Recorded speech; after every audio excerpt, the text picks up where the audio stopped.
So, very good evening, all the participants. Today, we'll try to cover this SURFACE Act. देखिए, कोई भी चीज पढ़ने से पहले हमें क्या देखना होता है कि भाई हमें पढ़ना क्या है। ठीक है। अभी त्रिशा जी बोल रही थी कि फरवरी 2025 तक की अमेंडमेंट्स इसमें आनी है। अब जैसे जो SURFACE एक्ट है उसमें लास्ट अमेंडमेंट ही 2021 में आई है ना। सो अकॉर्डिंगली और 22 में भी आई है amendment regarding net own funds. तो सुधाकर जी आप बताइए कि if you want to read the SURFACE Act, what are the things you will read? आपको क्या क्या पढ़ना है? पहले तो ये सर। पता होना चाहिए तभी पढ़ेंगे ना कि पढ़ना हाँ। है क्या। Yes sir. बताता हूँ सर। सो पहले सिलेबस में क्या क्या दिया है वो देखना पड़ता सर। दैट नहीं, इज। SURFACE एक्ट की बात कर रहा हूं मैं। यस। SURFACE एक्ट आपको SURFACE act is in your syllabus, yes और no? It is yes, yes it is there sir. है ना? So yes sir. Now what all you have to read in SURFACE act. देखो आपको पढ़ना क्या है, एक तो एक्ट पढ़ना है सबसे पहले। Second, you have to read the rules. ठीक है। Yes sir. आपको एक्ट के साथ में रूल्स भी पढ़ने हैं क्योंकि वहां पर लिखा हुआ है प्रेस्क्राइब्ड। अब यस अगर सर। आप रूल्स नहीं पढ़ोगे तो आपको पता नहीं चलेगा क्या प्रेस्क्राइब्ड है। उसके अलावा आरबीआई गाइडलाइंस है। Yes RBI guidelines on this central registry enforcement of security interest, yes sir. है ना। Yes sir. सिक्योरिटाइजेशन कंपनीज और रिकंस्ट्रक्शन कंपनीज पर आरबीआई की गाइडलाइंस है, वो भी पढ़नी है आपको। उसके बाद में रिमूवल ऑफ डिफिकल्टीज ऑर्डर है, वो पढ़ना है। और सेंट्रल रजिस्ट्री रूल्स है, ये पढ़ने हैं। मैंने I already shared in the group one pic, है ना। ये जो 2025 वाला हमारा है, इसका मैंने एक पिक डाला था, ग्रुप में डाला था ना। यस तो सर। ये अपने को पढ़ना है। चलिए, अब ये तो पता चल गया पढ़ना क्या है। अब थोड़ा समय, let me share my screen also with you.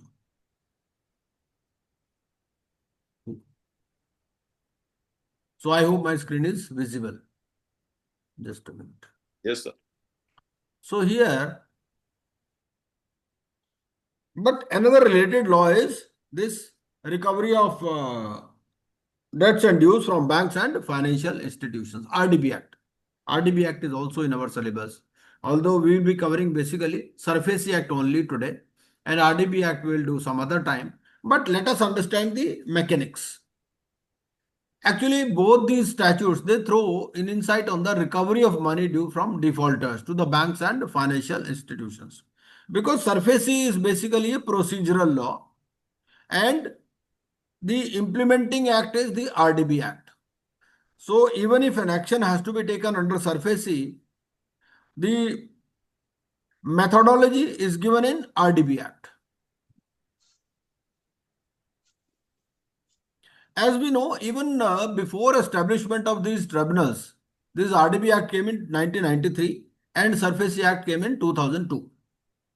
But even before RDB Act came into force, there were naturally mechanisms. People were going to civil courts to recover their monies. And in case of companies, SICA was there, BIFR was there, and so many other forums. But a need was felt that okay, the recovery should be quick and banks should not be put to loss. So this DRT concept was established. So the logic behind this RDB Act was to establish tribunals for expeditious adjudication and recovery of debts due to banks and financial institutions. And what is this SURFACE doing? What is the distinction between RDB and SURFACE?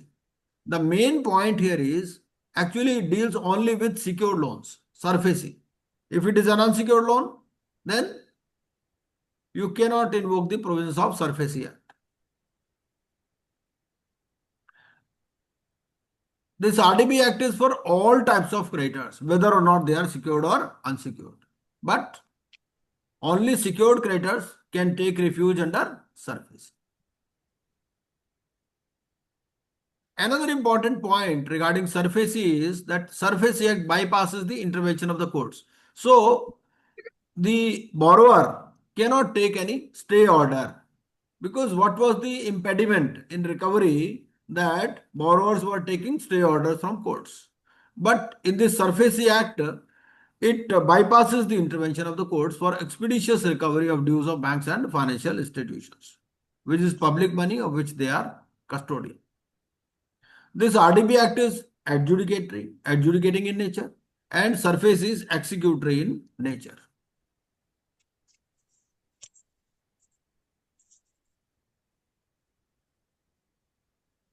Now let us go directly to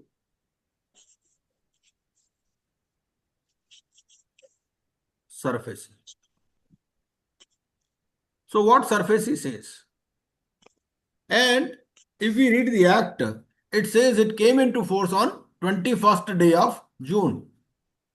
But then it got the assent of the president on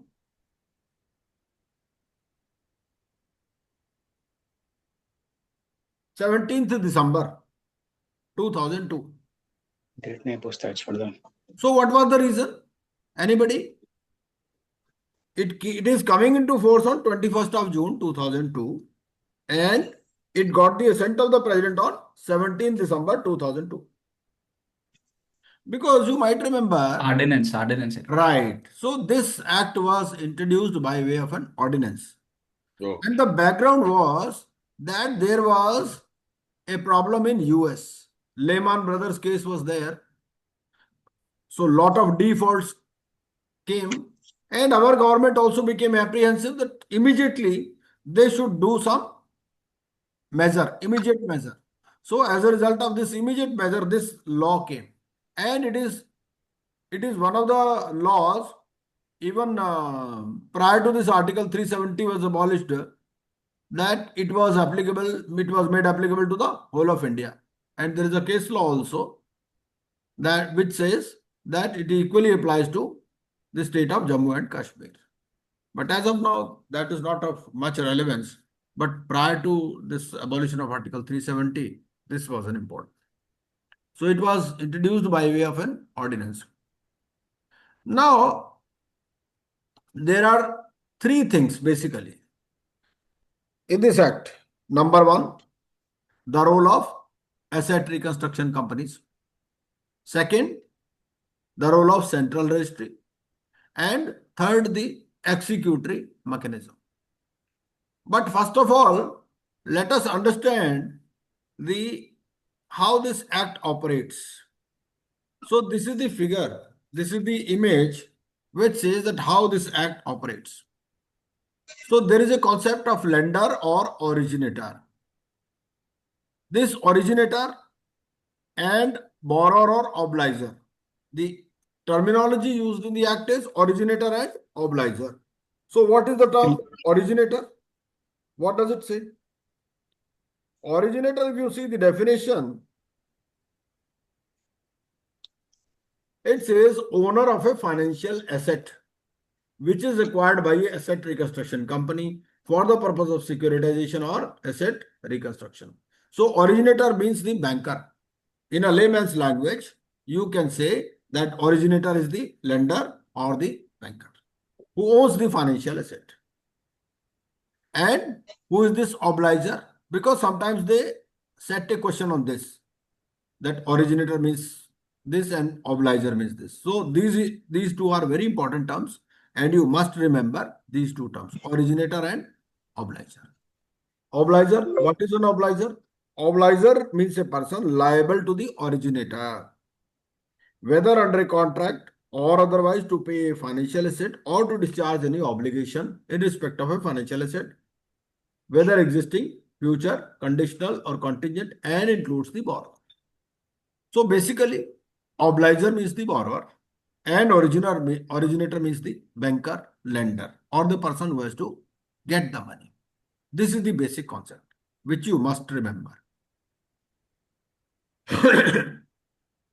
Another important question which you must remember is regarding this net owned funds. So regarding net owned funds, on 12th of October, so we can say now it is 300 crores. It is 300 crores.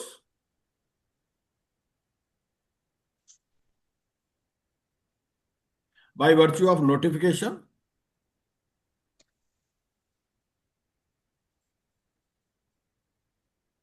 dated 12th October. So I'll put that notification also in the group. 2000 समझो ये जब 2022, ठीक है। तो ये है आपका, इसको हम हटा देते हैं। अभी क्या पोजीशन है, नेट पोजीशन क्या है? अभी पोजीशन ये है कि if you want to form a new asset reconstruction company, तो मिनिमम नेट ओन फंड्स कितना होना चाहिए? 300 करोड़। अगर मान लीजिए आपकी पुरानी कंपनी है, because old requirement was 100 crore, एक दिन में तो 100 से 200 नहीं हो जाएगा या 300 नहीं हो जाएगा। तो वो क्या बोलता है उसमें, ये बोलता है कि भाई 100 टू 200 आप कर लीजिए 31 मार्च 2024 तक, और 300 करोड़ कर लीजिए बाय 31 मार्च 2026। ठीक है, ये let me show you that notification also. वो नोटिफिकेशन भी मैं आपको दिखाता हूं।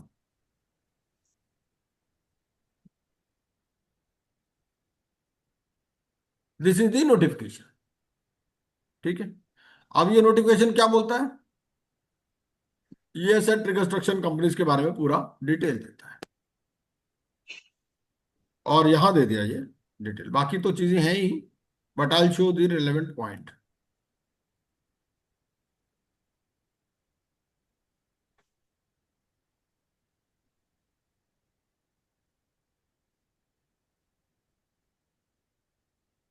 एक मिनट, इसको थोड़ा सा,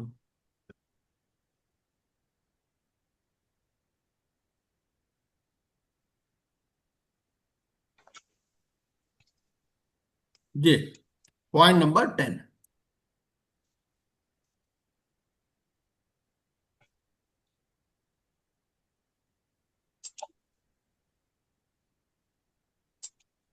ये 9 आ गया और ये आ गया 10। तो ये चार्ट है एक।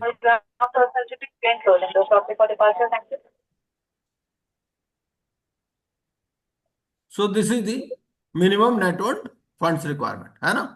आई hope now it is visible on your screen. क्या बोलता है? करंट में आपका 100 है, by 31 March you make it 200 crore, and by 31 March 2026 300। So as of now the requirement is 300 crore. ठीक है, चलिए ये भी होगा।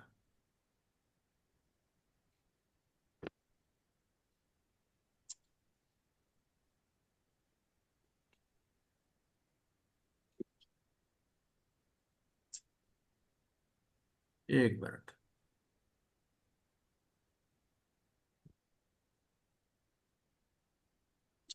तो देखो आपको तीन चीजें क्या याद रखनी है। पहली बात, ओरिजिनेटर कौन है? ठीक है, ऑब्लाइजर कौन है? मैं तो इसको ऐसे याद रखता हूं कि भैया उसने लोन लेके आपको ऑब्लाइज कर दिया, ना वो लोन लेता ना हमें सर्विस ही पढ़ना पड़ता, तो ऑब्लाइजर एहसान कर दिया हमारे ऊपर लोन लेकर। और ओरिजिनेटर कौन है? ये ट्रबल का ओरिजिनेटर ही है, ना ये लोन देता ना ये सर्विस ही पढ़ना पड़ता, तो ओरिजिनेटर। तीसरी चीज, 300 crore. Now there are certain requirement. So first of all हम 10-15 मिनट इस पर लगाते हैं कि रिगार्डिंग एआरसी, कि एआरसी क्या है।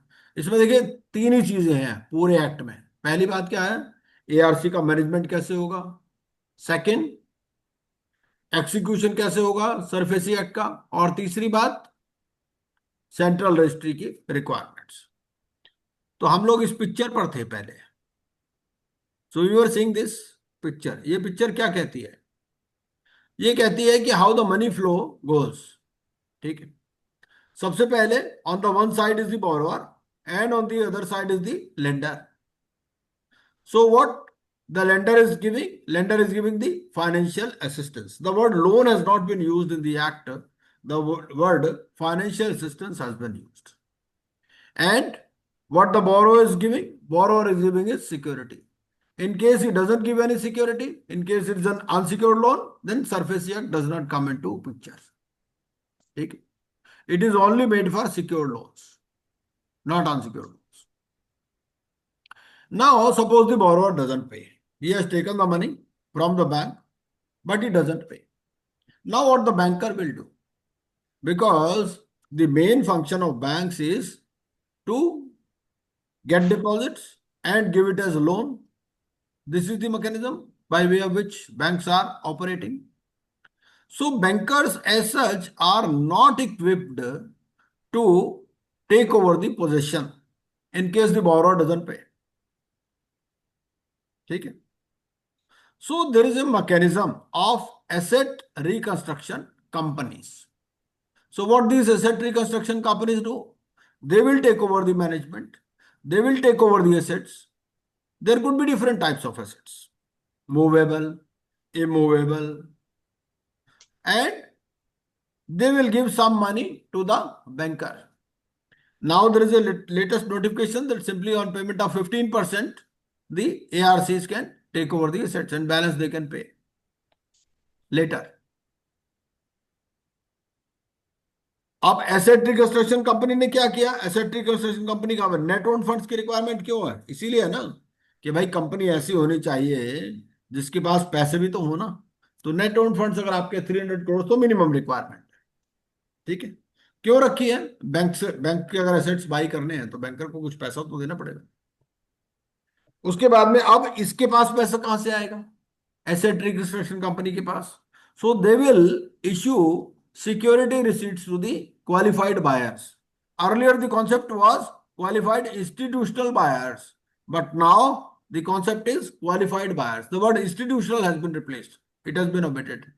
Now the receipts can be issued to qualified buyers. They may be institutional, they may be non-institutional also. तो मनी फ्लो कंप्लीट कैसे होता है? देखो पहले सबसे पहले क्या हुआ? बैंकर ने लोन दिया बोरोवर को, बोरोवर ने पेमेंट नहीं किया, अब बैंक का पैसा फंस गया. Credit is squeezed in the market. Banker क्या करेगा? बैंकर बोल भाई मान लीजिए मशीनरी के केस में लोन लिया, अगर बैंकर मशीनरी ले भी लेगा, मशीनरी का क्या करेगा बैंकर? इसके लिए नई कॉन्सेप्ट लाए एसेट रिकंस्ट्रक्शन कंपनीज की. Those who are equipped to handle all these things take over. ठीक है, so they will give the money और they can manage on behalf of the banker. And they will give them some consideration. Some at the time of taking over and some later when the asset is ultimately sold in auction or some other way. Now, where from these asset reconstruction companies will get the money? They can issue security receipts. And what they offer to the qualified buyers? They offer to the qualified buyers undivided interest in the assets which have been taken over, and scheme wise they are giving this scheme. एक company के assets take over कर रहे हैं, qualified buyers को offer कर रहे हैं. ठीक है, वो स्कीम वाइज उसको ऑपरेट करता है. तो this is how many flow is operating.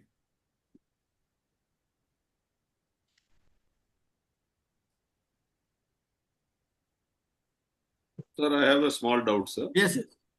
Sir, suppose, for example, there is a non-payment of a loan, right, and if the ARC has taken over the assets. मतलब anything non-payment, non-paid is a product or an asset, right, sir? Right, right. So, agar once the ARC takes over, and the borrower or the company or not the company, the individual comes forward. It may be a company also. It may be company or individual. It could be anyone. Right, sir. So once they come to make the payment, because there is a certain period within which they have to act. तो फिर वापस bank को चले जाएगा sir ये? क्या चला जाएगा? वो पोजीशन बैंक को तो अपने पैसे से मतलब है, उसको एसेट रिकंस्ट्रक्शन कंपनी देगी या बोरोवर दे, जो मर्जी दे. भाई क्या है, देखो जो बैंक ने लोन दिया, बैंक का क्या है? वो फाइनेंशियल एसेट है. बैंकर की बुक्स में क्या लगता है? वो बैंकर की बुक्स में वो फाइनेंशियल एसेट है. बोरोवर की बुक्स में लायबिलिटी होती है. जब आप लोन लेते हो, बोरोवर के लिए वो लायबिलिटी है, बैंकर के लिए वो एसेट है. No, sir, my question is, once the asset has gone to the ARC, right, then the individual or a company, suppose there is a process which may take 2 months or 3 months or whatever. नहीं, थोड़ा सा इसको और detail में पढ़ लेते हैं। हाँ, पढ़ने यस का सर। देखिए ऐसा है कि before any action is taken under SARFAESI, the loan has to be declared as NPA. This is the first requirement. Right sir. Cannot take any action under surface C unless it is declared as NPA. Yeah. So once you declare it as NPA, so that means some sort of provisioning is already required. Ah, So now what will happen? As soon as the asset reconstruction company will take over, the banker will remove that asset from its balance sheet. okay. And banker will debit the asset reconstruction company. Because some sort of agreement must have been reached between the ARC and the bank. But The ARC will say that okay, for 100 rupees, I will be paying you 80 rupees. Okay. So that is some sort of provisioning, indirect provisioning. That is some sort of haircut. Okay. Because the ARC is operating in two ways. It may be charging commission, it may be managing the assets on behalf of the banker, or it may directly take over the assets from the banker. And may say that okay, for 100 rupees you take 80 and leave it to us. ठीक है sir. I think we'll get back to this later on, sir, when Right. that particular section or chapter comes. Right. Right.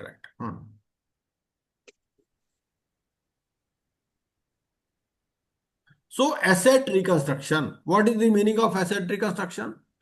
Asset reconstruction means acquisition by any securitization company or reconstruction company of any right or interest of any bank, or as I told you, that bankers are not equipped to handle these assets.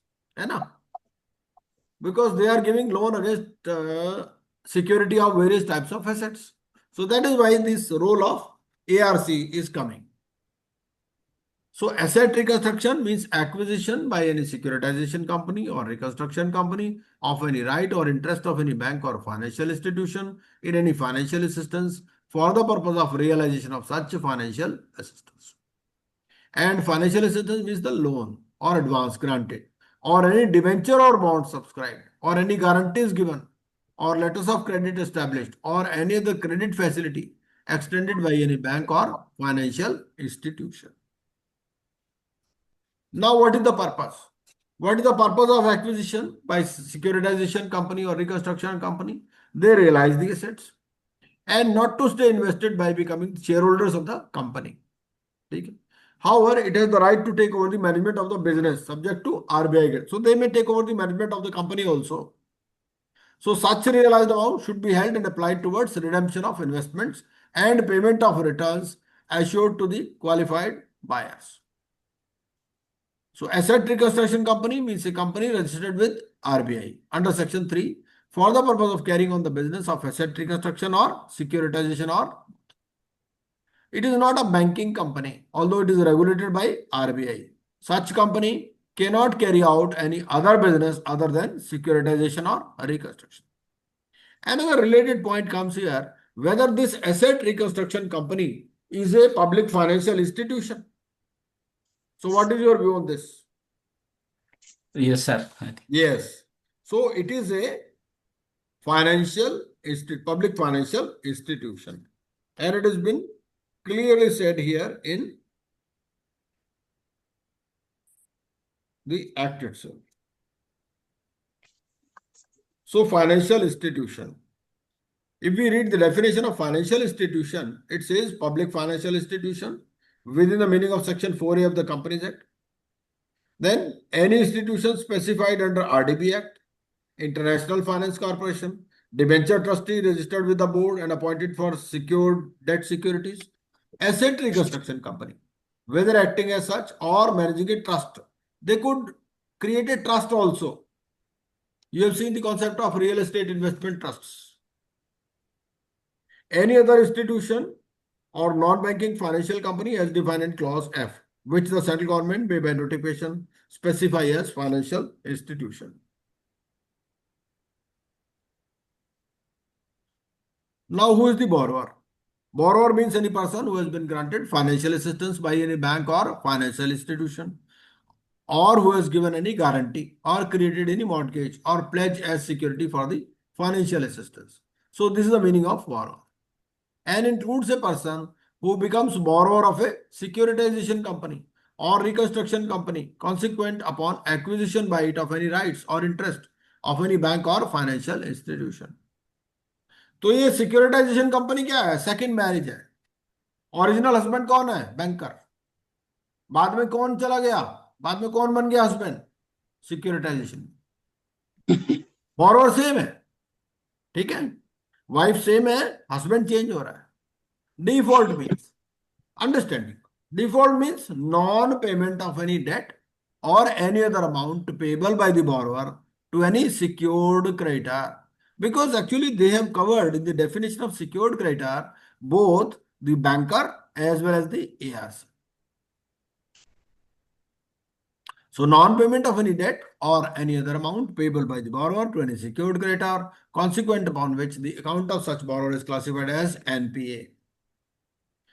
And second point is regarding this debt securities. So non-payment of any debt or any other amount payable by the borrower with respect to debt securities. So here they have to give a notice of 90 days demanding payment of dues served upon such borrower by the debenture trustee or any other authority. Section 2J. So section 2J,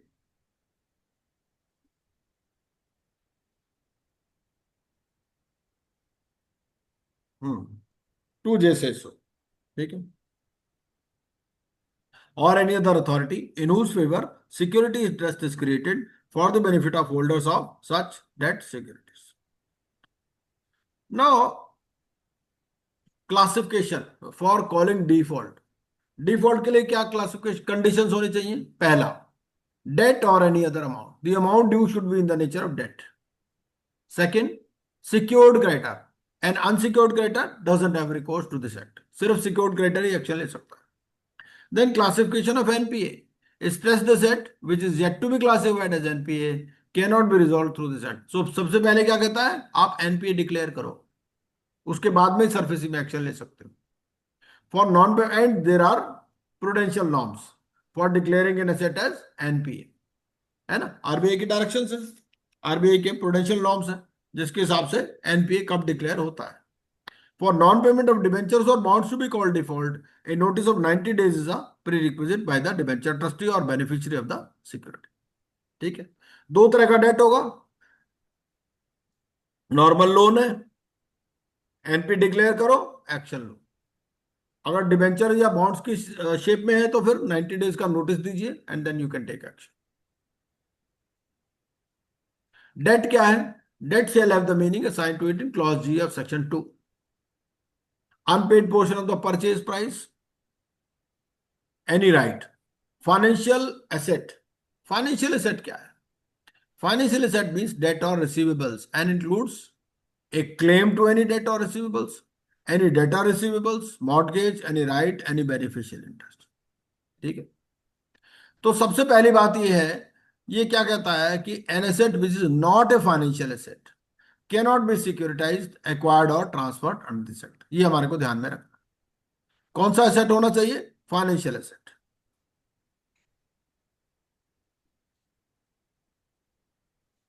और NPA क्या है? NPA means an asset और account of a borrower which has been classified by a bank or financial institution as substandard, doubtful और loss assets. ठीक है, तो RBI norms आपको देखने हैं for classification of assets as NPA. Qualified buyer कौन है? क्योंकि हमने क्या कॉन्सेप्ट पढ़ा था? हमने पढ़ा था कि भैया देखो, अगर ये पैसे नहीं दे रहा तो मनी फ्लो आप कैसे कंप्लीट कर रहे हो? आप एआरसी के पास जा रहे हो, और एआरसी कहां से पैसे ले रही है? एसेट रिकंस्ट्रक्शन कंपनी से. यही पढ़ा था हमने.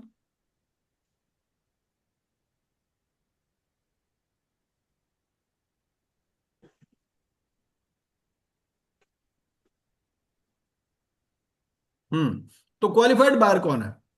पहले वर्ड यूज होता था या क्वालिफाइड इंस्टीट्यूशनल बायर्स, अब वर्ड हो गया क्वालिफाइड बायर. ऑर्डिनरी पर्सन को नहीं बेच सकते ये. तो qualified buyer means a financial institution, insurance company, bank, state financial corporation, state industrial development corporation, trustee और asset reconstruction company which has been granted a certificate of registration under subsection 4 of section 3, or any asset management company making investment on behalf of mutual fund or pension fund or foreign institutional investor registered under SEBI. or regulations made thereunder any category of non-institutional investors as may be specified by RBI or any other body corporate as may be specified by the board. अब इन्होंने पैसे तो दे दिए, ARC ने क्या किया, ARC ने इनको सिक्योरिटी रिसीट्स इश्यू कर दी और इन्होंने पैसे दे दिए। अब मान लीजिए एआरसी इनको ही पैसे नहीं देती तो क्या होगा, उसके लिए प्रोविजन है in the event of non realisation of financial assets, जो क्वालिफाइड बायर्स है holding not less than 75% security receipts shall be entitled to call a meeting of all the qualified buyers and every resolution passed in such meeting shall be binding on the company। ठीक है भाई, company के assets इन्होंने take over किए, ठीक है, किसने asset take over किए, एआरसी ने। अब एआरसी इनको पैसे नहीं दे रही, क्योंकि सिक्योरिटी रिसीट्स में क्या होता है, सिक्योरिटी रिसीट्स में they agree to certain terms and conditions, भाई इतना परसेंट इंटरेस्ट देंगे, ऐसे ऐसे होगा। नहीं देंगे तो क्या होगा, नहीं देंगे तो वो क्या कहता है कि क्वालिफाइड बायर्स अपनी मीटिंग बुला सकते हैं, ठीक है। कितने होने चाहिए मिनिमम, नॉट लेस देन 75%। और फिर वो जो भी रेजोल्यूशन पास करेंगे that shall be binding on the company. Sir, I have one doubt. Yes, This please. security receipts, is it equity or debt, sir? It is in the nature of debt. Okay. They have clearly specified, just a minute.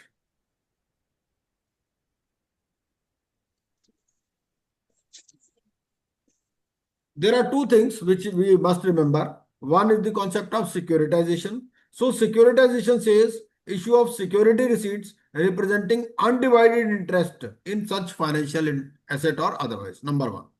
Okay. Now,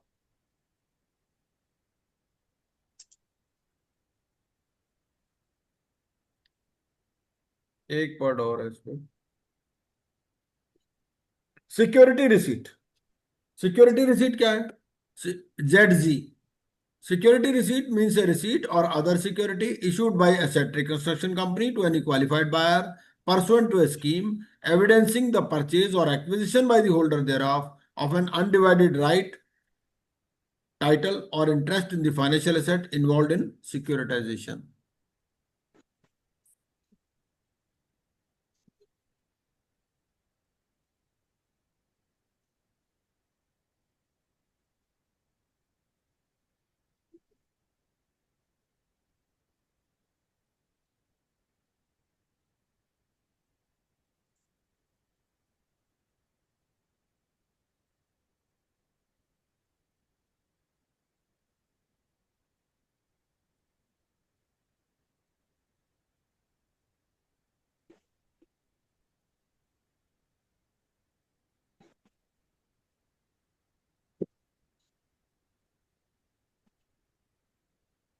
Actually, their purpose, the purpose of qualified buyers is to get interest income out of this.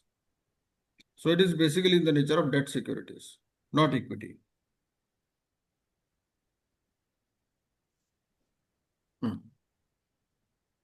An ARC cannot raise funds from investors which is not a qualified buyer।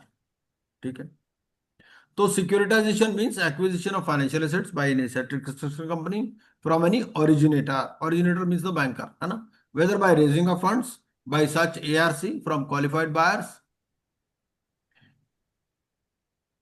Secured creditor ये हो ही गया हमारा, this we have read. अच्छा,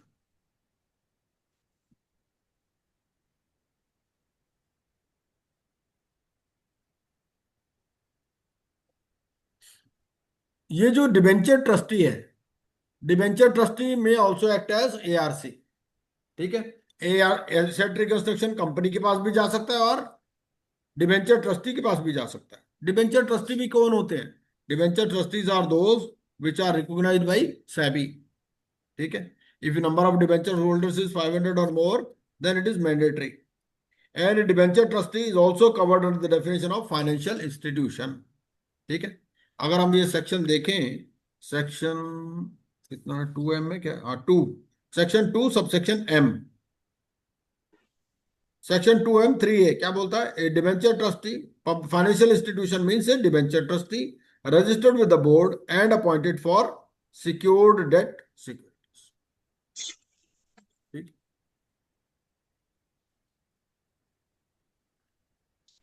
or any other trustee holding securities on behalf of a bank or financial institution in whose favor security interest is created by any borrower for due repayment of any financial assistance।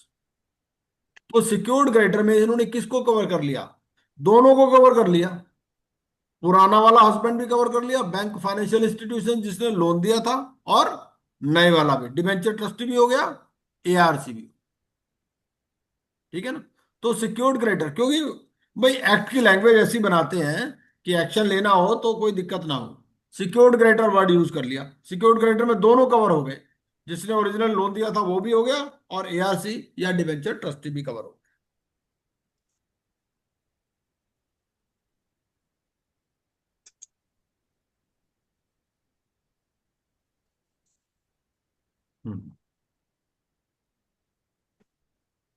Registration की थोड़ी सी formalities देख लेते हैं।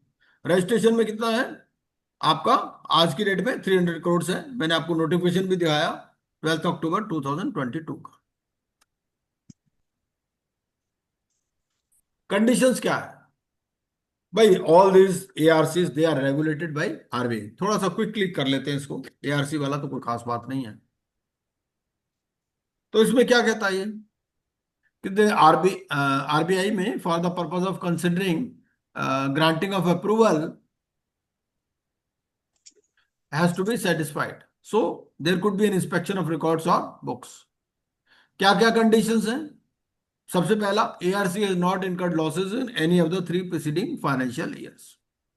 Then they have made adequate arrangements for realization of the financial assets acquired for the purpose of securitization or asset reconstruction, and shall be able to pay periodical returns and redeem on respective due dates on the investments made in the company by the qualified buyers or other persons. ठीक है? And that the directors of ARC have adequate professional experience in matters related to finance, securitization and reconstruction. वो जो RBI की directions है, that also I'll share in the group. ठीक है? जो मैं दिखा रहा था आपको अभी अक्टूबर 12 2022 वाली, उसमें सब बातें लिखी हुई है ये बात। That any of its directors has not been convicted of any offense involving moral turpitude। एक ये वर्ड बहुत इंपॉर्टेंट है, स्पॉन्सर। इसके ऊपर क्वेश्चन पूछते हो, जैसे ऑब्लाइजर है, ओरिजिनेटर है, ऐसे ही वर्ड स्पॉन्सर है। तो स्पॉन्सर ऑफ एन एआरसी कौन होता है? Sponsor, he is a person holding not less then 10% of the capital of the company. ठीक है? जिसके पास कम से कम 10% कैपिटल हो एआरसी की, उसको कहते हैं स्पॉन्सर। तो sponsor of an ARC should be a fit and proper person in accordance with the criteria specified in the guidelines issued by RBI. ठीक है? Now, once RBI is satisfied, they will issue them the certificate of registration. In case they want to cancel, opportunity of being heard is to be provided. Now, suppose there is a change in the management of ARC, so RBI has to be informed. Requirement of prior approval of RBI in case of change. ठीक है? If there is a substantial change in management, including appointment of any director, managing director or chief executive officer, if there is a change of location of its registered office or change in its name. So all these things, prior approval of RBI is required. And decision of RBI shall be final and binding. ठीक है? अब substantial change, क्योंकि ये इसको challenge हो सकता है भाई, substantial change क्या है? तो decision of RBI whether change in management of an ERC is substantial change shall be final and binding. So the expression substantial change in management means the change in the management by way of transfer of shares or change affecting the sponsorship in the company by way of transfer of shares or amalgamation or transfer of the business of the company. Cancel भी कर सकते हैं। ठीक है? If the ARC ceases to carry on the business, if it ceases to receive or hold any investment, if it has failed to comply with any directions, if at any time fails to fulfill any of the conditions, fails to comply with any direction by RBI, it fails to maintain accounts in accordance with requirements of the law. ठीक? Now appeal किसको होगी? Appeal इसमें होती है central government. In case the ARC is aggrieved by the order of cancellation, so it may prefer an appeal within a period of 30 days from the date on which such order of cancellation is communicated to the central government. और central government क्या है, मतलब यहाँ secretary ministry of finance and government of India, ठीक है। And central government must also give such company A reasonable opportunity of being heard before rejecting the appeal. ये कहां से आ गया, अच्छा एक मिनट, ये हो,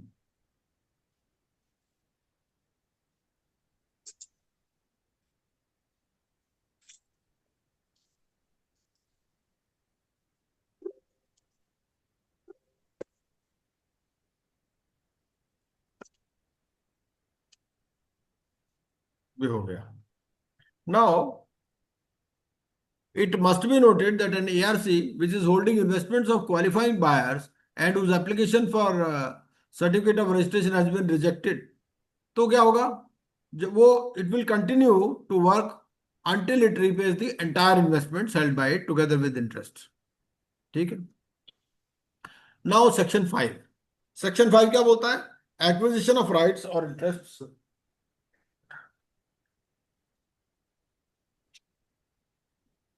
सेक्शन 4 हमारा था कैंसिलेशन का, सेक्शन 5 है एक्विजिशन ऑफ राइट्स और interest in financial assets.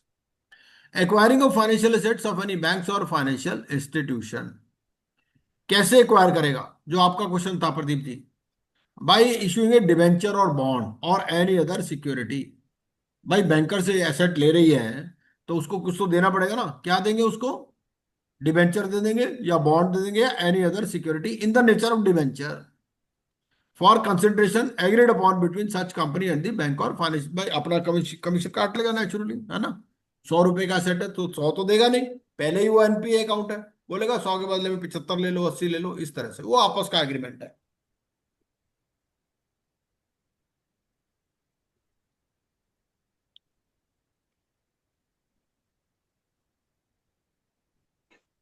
So what they will give? By issuing a debenture or bond or any other security in the nature of debenture for consideration agreed upon between such company and the bank or financial institution. By entering into an agreement with such bank or financial institution for the transfer of such financial assets to such company, ठीक है। भाई वो क्या दे रहा है, debenture bond दे रहा है ARC, और बैंकर क्या दे रहा है, बैंकर उनको एसेट्स दे रहा है, ठीक है। और ये डॉक्यूमेंट जो जो भी होगा transfer, it is exempt from provisions of stamp duty, ठीक है। जो बैंकर से एसेट अगर एआरसी को जा रहे हैं तो उस पर स्टैम्प ड्यूटी नहीं लगेगी, ठीक है। Provided that provisions of this subsection shall not apply where the acquisition of financial assets by the asset reconstruction company is for the purposes other than asset reconstruction or securitization। मतलब सिर्फ अगर asset reconstruction या securitisation है उसी purpose के लिए stamp duty नहीं लगेगी, अगर वैसे एसेट्स एक्वायर कर लेते हो तो फिर स्टैंप ड्यूटी लगेगी, ठीक है। So naturally such exemption from stamp duty it is provided in order to encourage banks or financial institutions to resolve non-performing assets issues by offloading it to ARC। वो कहते हैं भाई अपनी बीमारी ARC को दे दो, ठीक है, तो बैंक तो वैसे भी नहीं कर पाएंगे इसको handle. So debenture in common parlance is acknowledgement of debt. Bond also refers to the same nature of instrument as a debenture. Both of them acknowledge a debt and hence an obligation to pay, ठीक। Now this ARC, it steps into the shoes of the bank, both rights and liabilities including suits and appeals, ठीक। So in case where the bank or financial institution is a lender in relation to any financial assets acquired by the ARC, then such a ARC shall on such acquisition be deemed to be the lender। तो ये dimming acquisition, dimming आपका fiction है, क्या है कि lender अब कौन बन गया, ARC। And all the rights of such bank और financial institution shall vest in such company in relation to the subject financial asset। अब ARC जाने और बोरोवर जाने, बैंकर तो हो गया फ्री। इफ द बैंक और financial institution is holding any right, title और interest upon any tangible asset और intangible asset to secure payment of any unpaid portion, ठीक है, तो सच राइट टाइटल और interest shall vest in the asset reconstruction company. वो title, वो right, वो title या इंटरेस्ट किसके पास आ जाएगा, ARC, नेचुरल है ना। जो भी कॉन्ट्रैक्ट्स हैं, डीड्स हैं, bonds, agreements, power of attorney, grants of legal representation, ठीक है, which relate to the said financial asset and which are subsisting or having effect immediately, ये किसके पास आ जाएंगे? ये एआरसी के पास। ये ऐसा मान लिया जाएगा कि बैंक के बजाय जैसे एआरसी ने ही कॉन्ट्रैक्ट किया हो। ठीक है, सिंपल बात है, कोई मुश्किल नहीं है। इसीलिए मैंने आपको सेकेंड हस्बैंड वाला एग्जांपल दिया, उससे समझ में आ जाएगा। अब बच्चे पालने की जिम्मेदारी किसकी है? Second husband. If on the date of acquisition of financial asset, any suit, appeal, or other proceeding of whatever nature relating to said financial asset is pending, ठीक है, अब जो भी अपील वगैरह होगी वो भी कौन सुलझेगा? एआरसी। ठीक है। On acquisition of financial assets, the ARC may, with the consent of the originator basically means the lender, file an application before DRT or appellate tribunal or any court or authority for the purpose of substitution of its name in any pending suit appeal। वो नाम में उस banker के बजाय इसका नाम आ जाएगा, ARC का। ठीक है। Transfer of pending applications to any one of the DRT in certain cases, section 5A। तो सेक्शन 5A क्या बोलता है? सेक्शन 5A बोलता है रिगार्डिंग क्लबिंग। ठीक है, कि भाई अगर मान लीजिए एक से ज्यादा बैंक है या फाइनेंशियल इंस्टीट्यूशन, तो सारी एप्लीकेशन एक ही डीआरटी में क्लब हो जाएंगी जहां पर वो पेंडिंग है।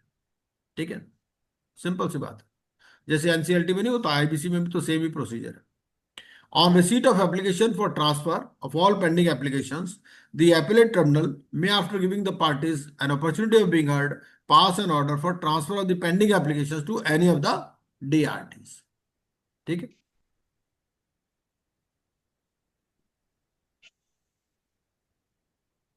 दो डीआरटी में पेंडिंग है, तो एआरसी क्या एप्लीकेशन फाइल करेगी? डीआरएटी में फाइल करेगी कि भाई इस सबको क्लब कर दिया जाए, और एपलेट ट्रिब्यूनल ऑर्डर पास कर देगा कि भाई ये सारी एप्लीकेशंस को क्लब कर दो।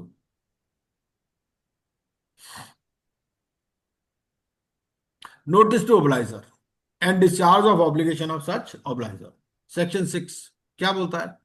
द बैंक और the financial institution may give notice of. हाँ जी। सर आपने डीआरटी का जो बताया एक बार मेरा स्किप हो गया थोड़ा सा, मतलब डीआरटी कब आता है पिक्चर में?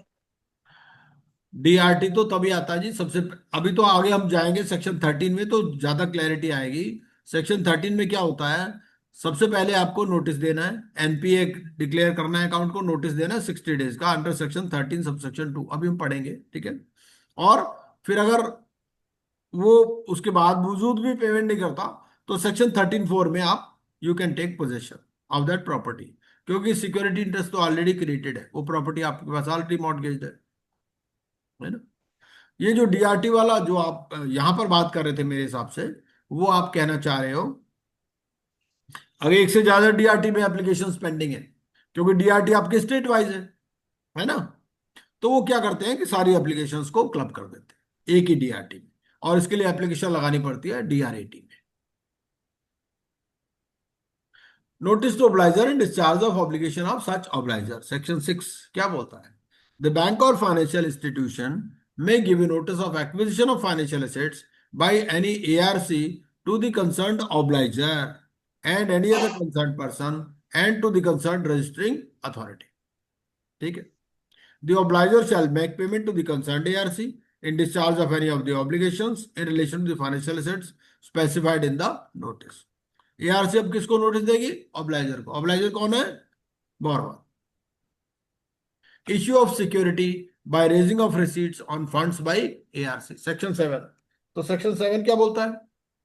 सेक्शन 7 बोलता है कि एनी ARC में after acquisition of any financial asset, अब इन्होंने एक्वायर तो कर लिया, ये क्या करेंगे? क्वालिफाइड बायर्स को सिक्योरिटी रिसीट्स इश्यू करेंगे। क्वालिफाइड बायर का डेफिनेशन हम पहले ही देख चुके हैं, बेसिकली बैंक्स और फाइनेंशियल इंस्टीट्यूशंस होते हैं, ठीक है, या फॉरेन इंस्टीट्यूशनल इन्वेस्टर्स होते हैं। तो ये इनको क्या करेंगे? सिक्योरिटी रिसीट्स इशू करेंगे टू क्वालिफाइड बायर्स और such other category of investors including non institutional investors as may be specified by RBI for subscription. An ARC may raise fund from the qualified buyers by formulating schemes, इसके लिए scheme बनाएंगे for acquiring financial assets and shall keep and maintain separate and distinct accounts in respect of each such scheme for every financial asset acquired out of investments made by a qualified buyer, and ensure that realizations of such financial asset is held and applied towards redemption of investments and payment of returns assured on such investments under the relevant scheme. ठीक है, तो पूरा इसमें transparency रखी जाती है. Exemption section 8. तो section 8 क्या बोलता है? एग्जम्पशन फ्रॉम, और अगर नॉन रियलाइजेशन होगा तो मैंने पहले ही आपको बता दिया, नॉन रियलाइजेशन के केस में मतलब अगर ये क्वालिफाइड बायर्स को भी पैसे नहीं दे रहे तो उस केस में क्या होगा? उस केस में वो अगर 75% जो है वो दे में कॉल मीटिंग, और जो भी रेजोल्यूशन पास होगा that shall be binding on the company. ठीक है. Now section 8. Section 8 talks of exemption from registration of security deposits. ठीक है, तो इसके लिए इसका कोई रजिस्ट्रेशन का जरूरत नहीं है, क्योंकि इसमें क्या हो रहा है? उसको अनडिवाइडेड इंटरेस्ट मिल रहा है. ठीक है. Any security receipt issued by the ARC and not creating, declaring, assigning, limiting, or extinguishing any right, title, or interest to or in immovable property, except insofar as it entitles the holder of security receipts to an undivided interest afforded by a registered instrument, or any transfer of security receipts shall not require compulsory registration under Indian Registration Act. Now measures for asset reconstruction. Section 9 क्या बोलता है? अब ये क्या कर सकता है? कुछ भी कर सकता है. Asset reconstruction company, they may properly manage the business by change in और take over of the management of the business of the borrower, sale और लीज अ पार्ट और whole of the business, rescheduling of payments of debts, enforcement of security interest, settlement of dues payable by the borrower, taking possession of secured assets and conversion of any portion of debt into shares of a borrower company. तो ये कुछ भी, ये सारे measures asset reconstruction company ले सकती. Provided that conversion of any part of debt into shares of a borrower company shall be deemed always to have been valid as if the provisions of this clause were enforced at all material times. ठीक. The Reserve Bank shall, for the purposes as given above, determine the policy and issue necessary directions. Other functions. Section 10. Section 10 क्या बोलता है कि what are the other functions of ARC? So they may act as an agent for any bank or financial institution for the purpose of recovering their dues from the borrower on payment of such fees or charges as may be mutually agreed. ठीक है, तो it is a bridge between the bank and the borrower. Acts as manager on such fees as may be mutually agreed, as a receiver if appointed by any court. तो ये कुछ other functions हैं जो ये काम कर सकते हैं. ठीक है.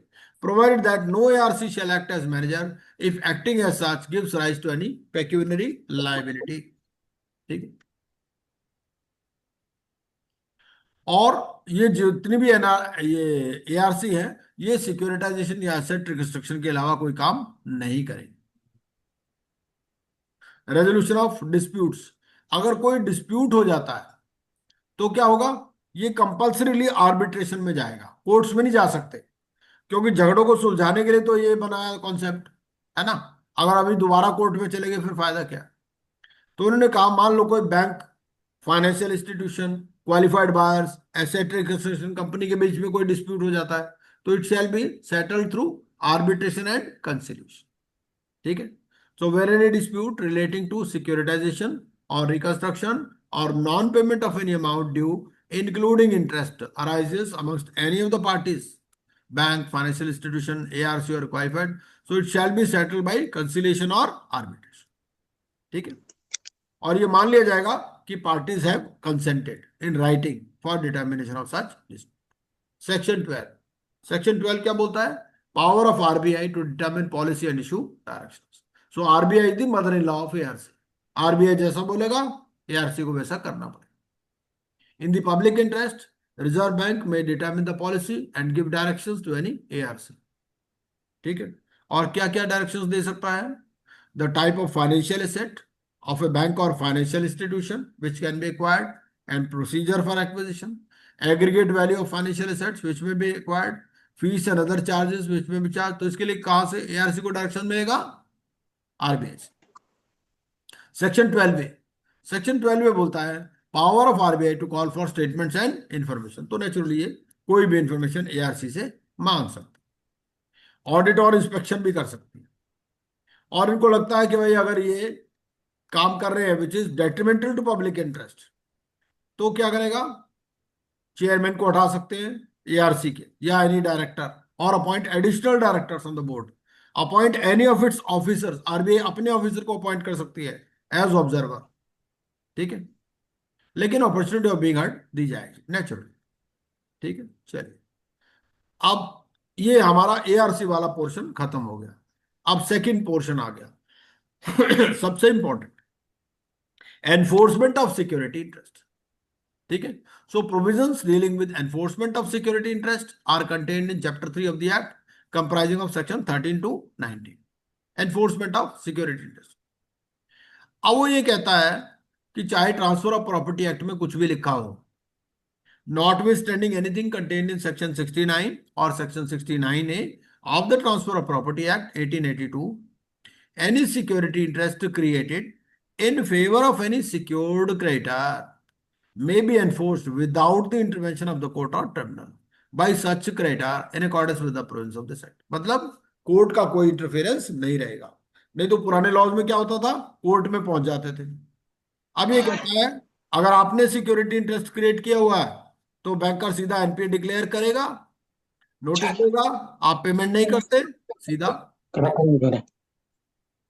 Where borrower makes a default in payment of debt, where any borrower who is under a liability to a secured creditor under a security agreement makes any default, ठीक है, and it is classified as NPA, then the secured creditor may require the borrower by notice in writing to discharge his full liability within 60 days, section 13(2) कि भाई 60 दिन के अंदर हमारा पैसा दे दो, और नहीं तो क्या होगा, हम सेक्शन 13(4) में एक्शन ले लेंगे, ठीक।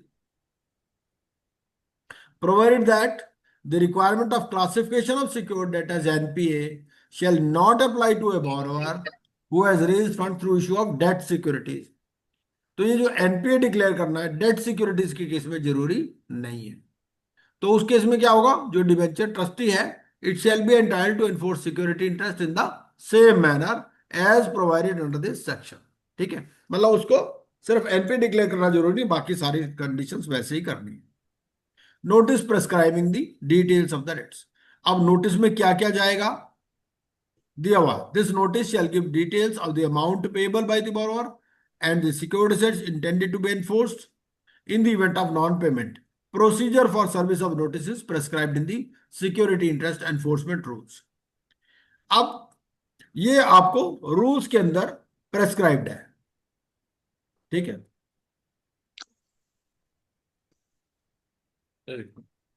हेलो, हाँ जी, हाँ जी, नमस्ते।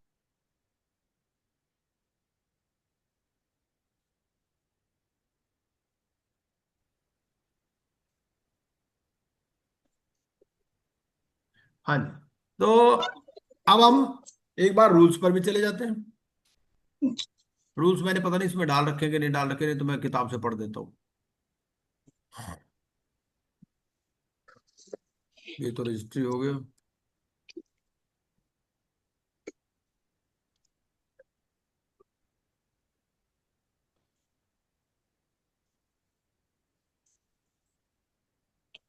मैं दो चार मोटी मोटी बातें आपको बता देता हूँ।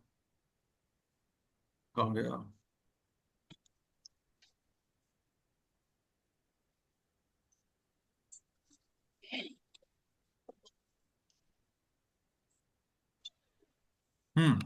एनफोर्समेंट, ठीक है।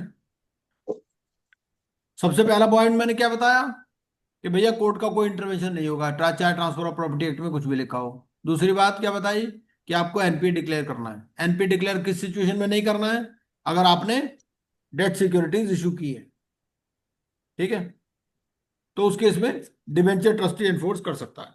अब हम जाते हैं रूल्स पर। रूल्स क्या बोलते हैं, रूल्स में नेचुरली फॉर्म दिया होगा, फॉर्म ऑफ नोटिस वगैरह, है ना। तो अगर हम रूल्स पे देखें, सिक्योरिटी इंटरेस्ट एनफोर्समेंट रूल्स, तो उसमें बात करता है वो कि नोटिस कहाँ चिपकाना है, क्या करना है। सबसे पहले ये बात वो करता है।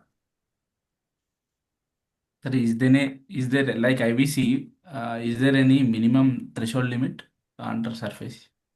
1 लाख है ना, 1 लाख है,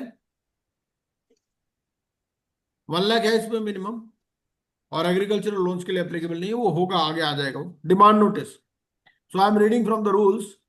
the service of demand notice as referred to in subsection 3 subsection 2 of section 13 shall be made by delivering, including hand delivery, or transmitting at the place where the borrower or his agent empowered to accept the notice actually and voluntarily resides।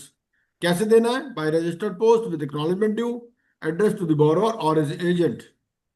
ठीक है, और अगर वो मान लीजिए नहीं ले रहा है तो क्या है, आपको चिपका देना है on any conspicuous part of the house or building, and you have to also publish the contents of the demand notice in 2 leading newspapers, one in vernacular language having sufficient circulation in that city। तो rules के अंदर दे रखा है कि भाई क्या क्या आपको किस किस तरह से डिमांड नोटिस इशू करना है। ठीक है, सिंपल है, कोई खास बात है नहीं। चलिए,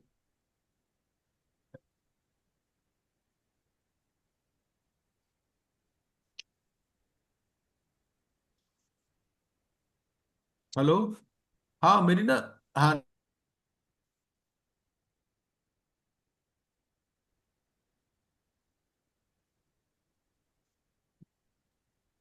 हाँ जी।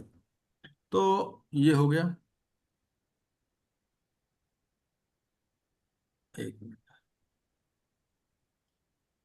तो बोरोवर डिफॉल्ट किया तो आपको क्या करना है, within 60 days you have to make the payment.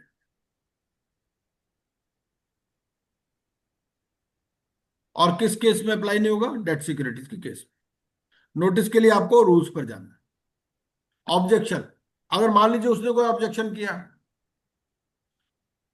तो पहली बात तो हमें ये समझनी है कि before the position is taken over, कोई भी आप अपील भी फाइल नहीं कर सकते, आप डीआरटी में भी नहीं जा सकते।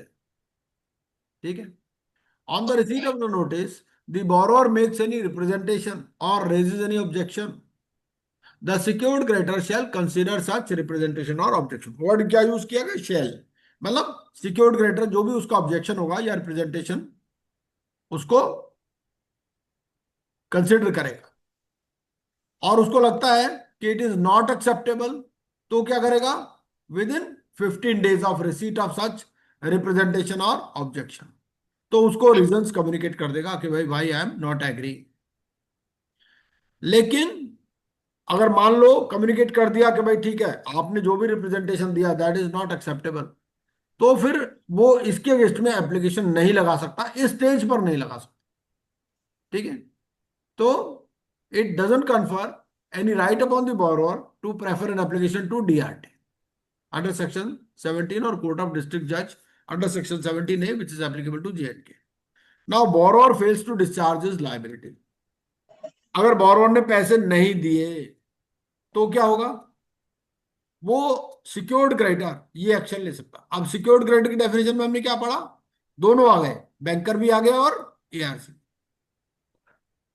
Take possession of the secured asset of the borrower, possession ले सकता है, including the right to transfer by way of lease, assignment और sale, take over the management of the business. देखो, एसेट्स का तो पोजेशन लेगा, और बिजनेस को क्या करेगा? पोजेशन तो होता नहीं, बिजनेस का टेक ओवर कर लेगा, including the right to transfer by way of lease, assignment और sale for realising the secured asset, provided that the right to transfer by way of lease, assignment or sale shall be exercised only where the substantial part of the business or the borrower is held as security for the debt। इसका क्या मतलब है? इसका मतलब ये है कि ऐसा भी हो सकता है कि मान लीजिए उसने 4 बैंकों से लोन ले रखा, तो अगर substantial part of the debt आपका है तभी आप उसको एक्सरसाइज कर सकते हो। ठीक है, provided further that where the management of the whole of the business or part of the business is severable, अगर मान लीजिए जैसे 4 प्लांट्स हैं, है ना, तो आप किसका मैनेजमेंट टेक ओवर करोगे? जो आपकी सिक्योरिटी से रिलेटेड है ना। ऐसे नहीं कि चारों का ही टेक ओवर कर लो। Appoint any person hereafter refer to as manager to manage, आप मैनेजर अपॉइंट कर सकते हो। require at any time by notice in writing any person who has acquired any of the fixed secured assets from the borrower and from whom any money is due or may become due to the borrower to pay the secured creditor so much of the money as is sufficient to pay the secured debt. तो ये ARC ये सारे actions ले सकती है.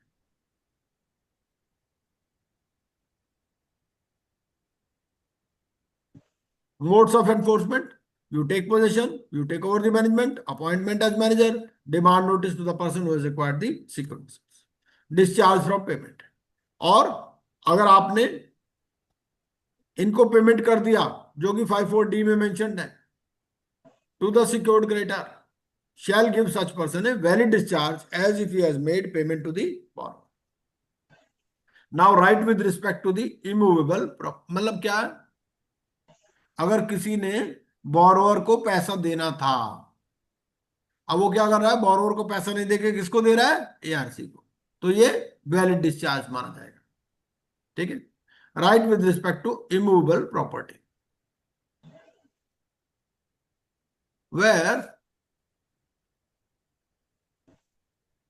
the sale of an immovable property for which a reserve price has been specified has been postponed for want of a bid of an amount not less than such reserve price, it shall be lawful for any officer of the secured creditor, if so authorized by the secured creditor in this behalf, to bid for the immovable property on behalf of the secured creditor at any subsequent sale. देखो, सबसे पहली cell में तो जो banker है, basically secured creditor कौन होता है यहाँ, ये एआरसी होती है ना, या बैंकर होता है. तो सेकंड, अगर मान लीजिए if it fails at the reserve price, so then at the subsequent bid the secured creditor can also place his bid. Basically बात क्या है कि आपकी जो एआरसी है या जो बैंकर है, in case of A failed auction he can also bid. ये मतलब basically where the secured creditor referred to in subsection 5A is declared to be the purchaser of the immovable property at any subsequent sale, the amount of the purchase price shall be adjusted towards the amount of the claim of the secured creditor for which the auction of enforcement of security interest is taken by the secured creditor. अब इसमें क्या किया भाई, इसने पैसे लेने थे, अब इसने एसआईटी परचेज कर लिया ऑक्शन में, तो नेचुरली वो उतना अमाउंट कम हो जाएगा. ठीक है. The provisions of section 9 of the Banking Regulation Act shall, as far as may be applied to the immovable property acquired by the secured creditor. Now, rights related to transfer of secured assets by the secured creditor. ठीक है. तो any transfer of secured asset after taking possession or takeover of management by the secured creditor shall vest in the transferee all rights in or in relation to the secured asset transferred as if the transfer has been made by the owner of such secured asset. ठीक है भाई, यहां owner तो बेचारा चुपचाप बैठा हुआ है. ओनर तो कौन है, ओनर बोरोवर है ना. तो अब ये जो एआरसी है यही सब कुछ बन गया. अब एआरसी ने अगर ट्रांसफर कर दिया तो ये माना जाएगा कि जैसे कि ओनर ने ही ट्रांसफर किया. Recovery of expenses from the borrower, जो भी एक्सपेंसेस है, ऑक्शन वगैरह के एक्सपेंसेस हैं, है ना, मार्केटिंग के एक्सपेंसेस हैं, तो वो क्या होगा, first they will be adjusted out of the money due. ठीक है. Firstly in payment and secondly in discharge of the dues of the secured creditor and the residue of money so received shall be paid to the person. मान लीजिए आपका 100 करोड़ का loan था, आपको 80 crore realise हो गए. ठीक है. अब 80 करोड़ में से मान लीजिए आपका 1 करोड़ का एक्सपेंस आ गया, तो आपका 79 एडजस्ट हो जाएगा इसमें, इस मनी में से. पहले आप 100 ये एडजस्ट करोगे अपनी कॉस्ट, और उसके बाद में फिर वो अमाउंट में एडजस्ट होगा जो भी अमाउंट आपका ड्यू है. ठीक. Payment of dues of the secured creditor. Now suppose an auction notice has been given. तो any time before the date of publication of notice for public auction or inviting quotations or tenders from public or private treaty for transfer by way of lease, assignment or sale. ठीक है. इसने क्या किया, public notice issue होने से पहले ही payment कर दिया, तो नेचुरली ऑक्शन रुक जाएगी. ठीक है. The secured asset shall not be transferred by way of lease assignment or sale by the secured creditor. And in case any steps has been taken by the secured creditor for transfer by way of lease or assignment or sale of the assets before tendering of such amount under this subsection, no further steps shall be taken by such secured creditor for transfer by way of lease or assignment or sale of such secured asset. मतलब basically बात यह है, अगर borrower ने payment कर दिया तो उसको दे देंगे, है ना। हमें ऑक्शन करके करना क्या है, अगर ऑक्शन में नोटिस इश्यू हो भी गया, उसके बावजूद उसने पेमेंट कर दी, तो फिर सब्सिक्वेंट एक्शंस स्टॉप हो जाएंगे वहीं पर ही, ठीक है। और क्योंकि उसने पेमेंट कर दी तो एसेट उसको हैंड ओवर कर देंगे, मतलब। सर Yes, मेरा आंसर मिल गया है सर। मिल गया। हाँ। मिल गया है।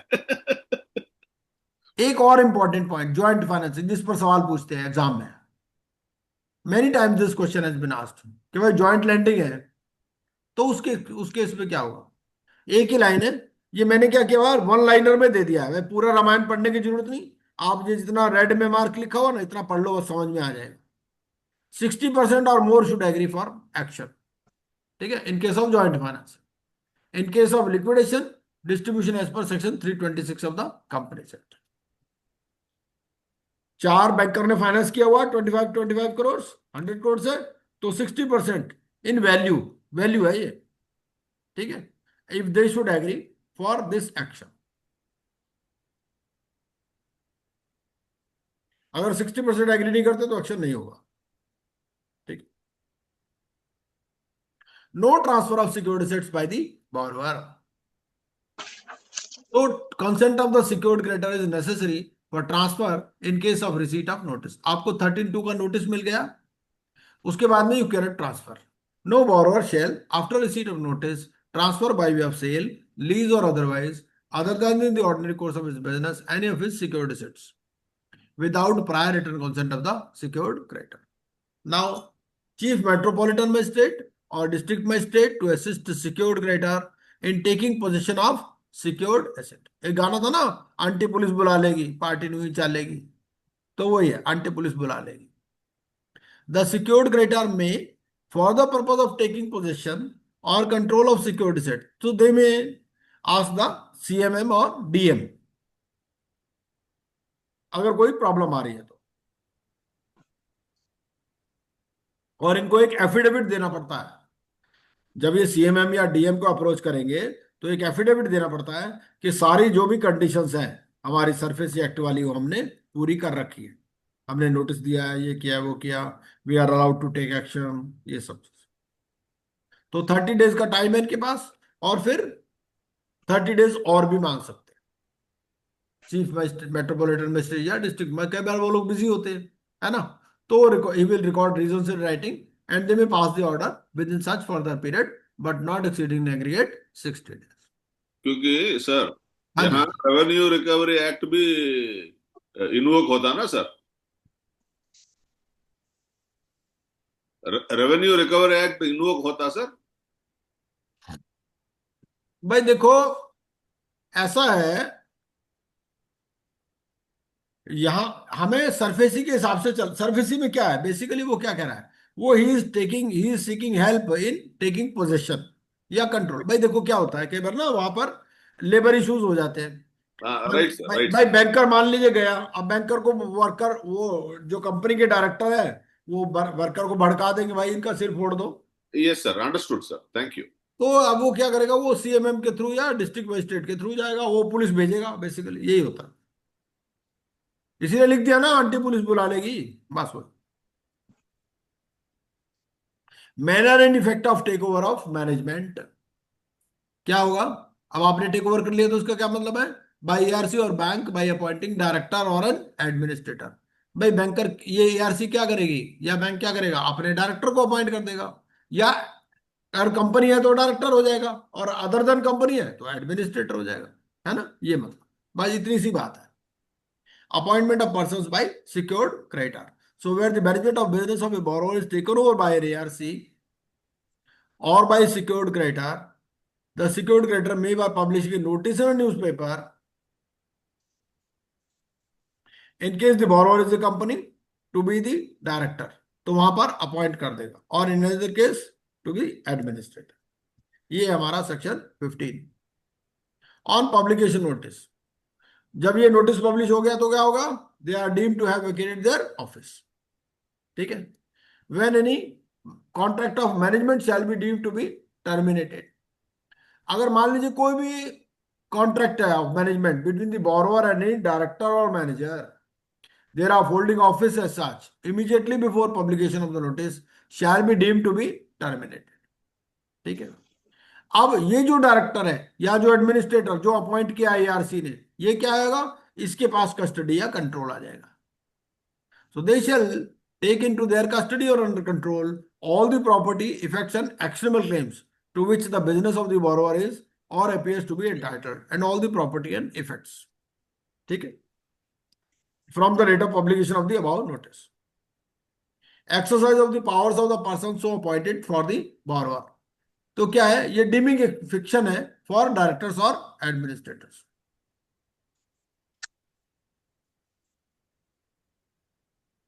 तो इनके पास सारी डायरेक्टर्स की पावर आ जाएगी। ठीक है, बस चाहे मेमोरेंडम में कुछ मर्जी लिखा हो। Management of borrower taken by the secured creditor.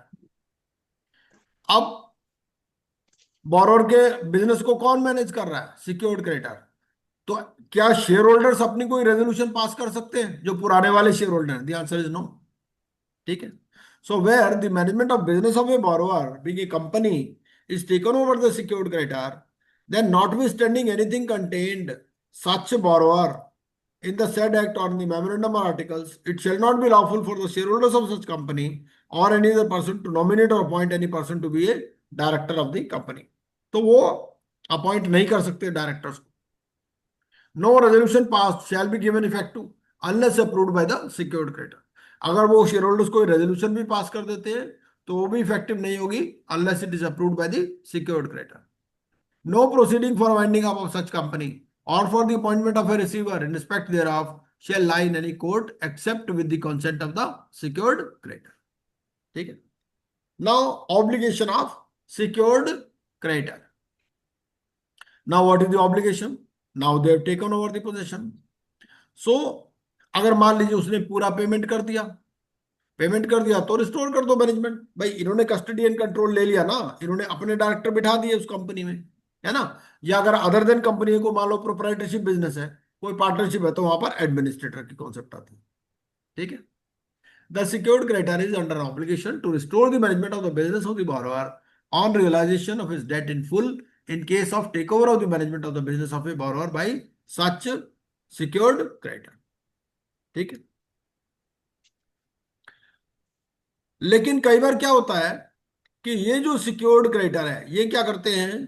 ये अपने डेट्स को शेयर्स में कन्वर्ट कर देते हैं of the borrower company and thereby acquired controlling interest in the borrower company. Such secured creditor shall not be liable to restore the management of the business to such borrower. ठीक है। तो उस case में management वापस नहीं होगा, क्योंकि इसमें ना प्रॉब्लम क्या आती है? इसमें प्रॉब्लम आती है इसमें प्रॉब्लम आती है कि भाई वो substantial acquisition and take over code, भाई सेबी रेगुलेशंस है बहुत सारे। तो वो ये कहता है कि अगर आपने शेयर होल्डिंग लगा ली तो शेयर होल्डिंग के बाद में फिर कंट्रोल करना, मैनेजमेंट वापस करना जरूरी नहीं है। They shall not be liable. No compensation to directors for loss of office. So compensation for loss of office कुछ नहीं मिलेगा। अगर कोई ड्यूज है तो they can get. Application against measures to recover secured debts, section 17। Section 17 के बोलता है कि you can apply to DRT within 45 days of the date of taking such measure। तो आपका पोजेशन हो गया, पोजेशन होने के बाद में अब आप एप्लीकेशन फाइल कर सकते हो DRT। ठीक है। कौन फाइल कर सकता है? Any person. तो वर्ड क्या यूज किया गया? Any person. ये इंपॉर्टेंट है। एनी पर्सन में जरूरी नहीं कि बोरोवर एप्लीकेशन फाइल करे। मान लो बोरोवर की डेथ हो गई तो उसका लीगल रिप्रेजेंटेटिव कर देगा, इस तरह से।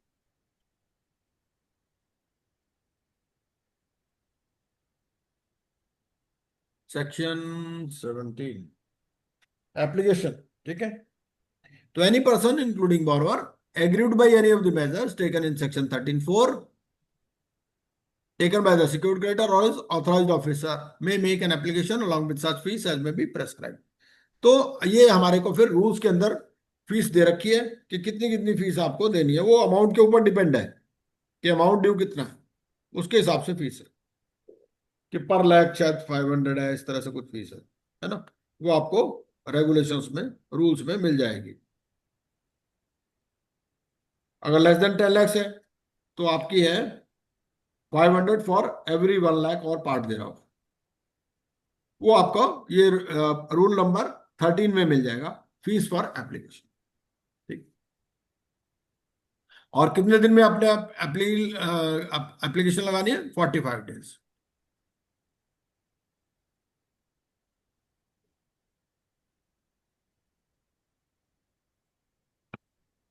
ठीक है, ये हम पहले ही पढ़ चुके हैं कि भाई अगर इसने कोई 13(2) के जवाब में, in reply to section 13(2) notice, if the borrower had given any explanation and that was not accepted, तो उस स्टेज पर एप्लीकेशन नहीं लगा सकते, पोजीशन के बाद ही एप्लीकेशन लग सकती है। ठीक है, और कोई स्टे ऑर्डर भी नहीं होता। लगनी कहाँ है, जुरिस्डिक्शन क्या होगी, कौन से, क्योंकि डीआरटी तो हर स्टेट में है। सबसे पहला जहां पर कॉज ऑफ एक्शन हुआ, होली और in part arises. Cause of action क्या है? कॉज ऑफ एक्शन लोन देना भी हो सकता है, लोन का रीपेमेंट भी हो सकता है, नोटिस भी है, सब चीजें। Where the secured asset is located, या जहां पर सिक्योर्ड एसेट लोकेटेड है, या ब्रांच और any other office of a bank और financial institution is maintaining an account in which the debt claimed is outstanding for the time being. ठीक, इसीलिए normally क्या करते हैं, ये डिसबर्सल करते हैं अपने रीजनल ऑफिस से। वो क्यों करते हैं? क्योंकि अगर मान लो बैंक की तो ब्रांचेस तो 36 जगह फैली हुई है, अब ऐसे हर जगह डीआरटी में एप्लीकेशन लगाने लगे तो मुश्किल हो जाएगा। तो वो क्या करते हैं, वो सारे एक ही जगह पावर रखते हैं कि वहीं डीआरटी पे एप्लीकेशंस लगाते हैं, है ना, क्योंकि उनकी लीगल मशीनरी भी तो मूव होती है ना। तो इसके लिए वो क्या करते हैं, बैंक का इस तरह से सेटअप अपना बनाते हैं कि वो डिस्पर्सल दिखाते हैं कि भाई इसी बैंक ने डिस्ट्रीब्यूट किया डिस्पर्स को। Measures taken shall be in compliance, so DRT to ensure this. ठीक है, तो जो भी मेजर्स लिए गए हैं वो they are in compliance with the SARFAESI. अब मान लीजिए अपील किया बोरोवर ने, बोरोवर ये प्रूव कर देता है भाई इन्होंने गलत तरीके से पोजीशन लिया है, तो क्या होगा, पोजीशन रिस्टोर कर देंगे। ठीक, और जो 13(4) का एक्शन है उसको इनवैलिड ठहरा देंगे।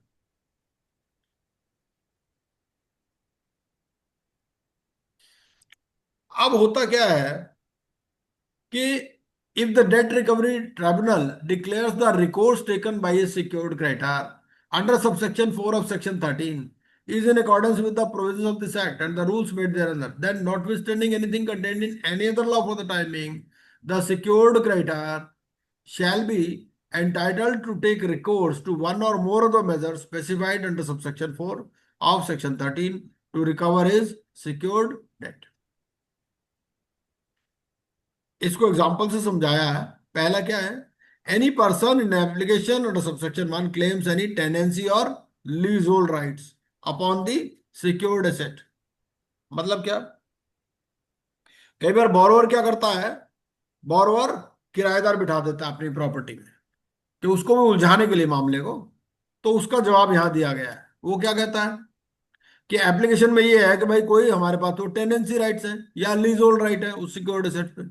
तो DRT after examining the facts and evidence produced by the parties for the purpose of enforcement of security interest have the jurisdiction to examine whether lease or tenancy has expired or stood terminated or is contrary to section 65A or is contrary to terms of mortgage or is created after the issuance of notice of default and demand by the bank। मतलब क्या हुआ, आपको bank से notice आ गया, आपने क्या चालाकी करी, आपने कह दिया भाई मैं तो ये जगह किराए पे दे रहा हूं, है ना, ताकि किराएदार भी उलझ जाए बीच में, है ना, एक और बंदा उलझ जाए। तो अगर ये टेनेंसी क्रिएट की गई है after issue of notice of default तो वैसे ही खत्म हो जाएगा। अगर आपने मॉर्टगेज डीड में लिखा हुआ है कि आप टेनेंसी नहीं दे सकते, लीज नहीं कर सकते, तो भी हो जाएगा। If it is contrary to section 65A, या अगर आपकी लीज एक्सपायर हो चुकी है तो उस केस में खाली करना पड़े। ठीक है, the date recovery tribunal is satisfied that tenancy right और लीज और rights claimed in secured asset falls under the clause A or B or C or D, then notwithstanding anything to the contrary contained in any other law for the timing in force. क्योंकि देखो rent control act भी है, बहुत सारे laws हैं, है ना, तो वो सारे लॉज भी हमारे को देखने पड़ते हैं. वो कहता है किसी भी लॉ में कुछ भी लिखा हो तो डीआरटी में pass such orders as it deems fit. कई लोग ये टैक्टिक्स अपनाते हैं इस तरह से कि भाई ताकि पोजीशन ना जाए. दिखा देते मैं, हमने तो फैक्ट्री लीज पे दे रखी. Time limit for disposal of an application. Time limit कितना है ट्रिब्यूनल के पास? As soon as possible, within 60 days, और अगर 60 डेज में नहीं हो सकता then total period not to exceed 4 months. Any application made under subsection 1 shall be dealt with by the DRT as expeditiously as possible and disposed of within 60 days from the date of such application. Now order by the appellate tribunal. ठीक है, मान लो 4 महीने में भी dispose of नहीं हुआ, then you have to go to the DRT. ठीक है. Making of application to court of district जज इन सर्टेन केसेस, 17A है वो JNK में, तो उस केस में क्या होगा, डिस्ट्रिक्ट जज और हाई कोर्ट का जुरिसडिक्शन. अपील टू DRT, उसके लिए पीरियड आपका 30 डेज, सेक्शन 18 में. मैंने एक एक लाइन में हिंट दिया हुआ है, आप इस हिंट को भी याद कर लोगे ना तो भी काफी है. कंडीशंस फॉर अपील, 50% आपको जमा कराना है, 50 अगर नहीं है तो चलो 25% they may also agree in certain cases for reasons to be recorded in writing. ठीक है. Now disposal of appeal as per RDB act, ये RDB एक्ट के हिसाब से होगा. अगर कोई पहले से 2004 से पहले वाली फीस है तो उसको एडजस्ट हो सकती है. अपील टू हाई कोर्ट, वहां पर भी वो 50%, 25%. Right to lodge a caveat, ये कैविएट क्या है, suppose some other party is interested, है ना, तो they may file a caveat for this and then that party will also be heard, और नोटिस उसको भी देना है, रजिस्टर्ड DD देगा दूसरी पार्टी को. ये कैविएट क्या है बेसिकली? कैविएट मान लीजिए वहां कोई जॉइंट ओनरशिप में कोई काम चल रहा है ना, या टेनेंसी भी है, तो टेनेंसी में भी कैविएट फाइल कर सकते हैं वो. तो कैविएट फाइल कर दिया तो दूसरी पार्टी को भी नोटिस जाए. नोटिस ऑन द कैविएट और बाय द एडजुडिकेटिंग अथॉरिटी, तो definitely the tribunal or the district judge or the appellate tribunal or the high court shall serve a notice of application or appeal filed by the applicant or the appellant on the caveator. ठीक है. और applicant जो है वो CC करेगा जिसने caveat launch किया है, और वैलिडिटी ऑफ कैविएट कितनी है, 90 डेज. 90 डेज के बाद दोबारा कैविएट लॉन्च करना पड़ेगा. कैविएट होता क्या है? कैविएट ये है कि भाई देखो ऐसा है मिलॉर्ड, मैं भी इस केस में इंटरेस्टेड हूं, तो मेरे को भी ये नोटिस की जो भी प्रोसीडिंग्स है उसका नोटिस मुझे भी जाए. ये बात है, ये क्या है कैविएट. और 90 डेज तक कैविएट लॉन्च हो सकता. Right of borrower to receive compensation and cost in certain cases, अगर गलत पोजीशन हो गया तो नेचुरली ही has a right for compensation, section 19. फिर सेंट्रल रजिस्ट्री है. सेंट्रल रजिस्ट्री के प्रोविजन आपके सेक्शन 22, सेक्शन 26. तो ये क्या बोलते हैं, एक सेंट्रल रजिस्ट्री है, एक सेंट्रल रजिस्ट्रार है. ठीक है. हेड ऑफिस जहां पर ये नोटिफाई करेंगे.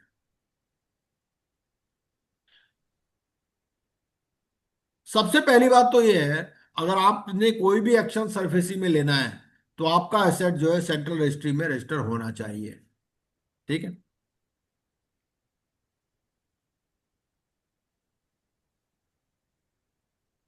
अगर उसमें रजिस्टर नहीं है आपका तो फिर आप सरफेसी में एक्शन ही नहीं ले सकते, और इसके लिए गवर्नमेंट कुछ फीस लेती है नेचुरली, है ना, कि अगर आप रजिस्ट्रेशन कराते हो तो वहां पर सेंट्रल रजिस्ट्री में अपना भाई creation of charge, satisfaction of charge, ये सारी चीजें आपको रजिस्टर करवानी है. ठीक है. अगर कोई मॉडिफिकेशन हो गया सिक्योरिटी इंटरेस्ट का, वो भी रजिस्टर कराना. ठीक है. ARC और secured creditor to report satisfaction of security interest, ये भी आपको 30 डेज में रजिस्टर करवाना.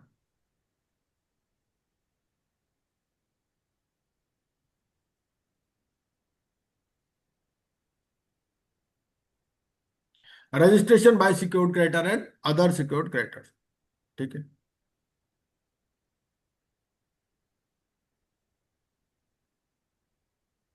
अनसिक्योर्ड क्रेडिटर भी रजिस्टर करा सकता है क्या? रजिस्टर करा सकता है, लेकिन सर्फेसी एक्ट का बेनिफिट तो मिलेगा नहीं, क्योंकि सर्फेसी एक्ट तो बना ही सिक्योर्ड क्रेडिटर के लिए।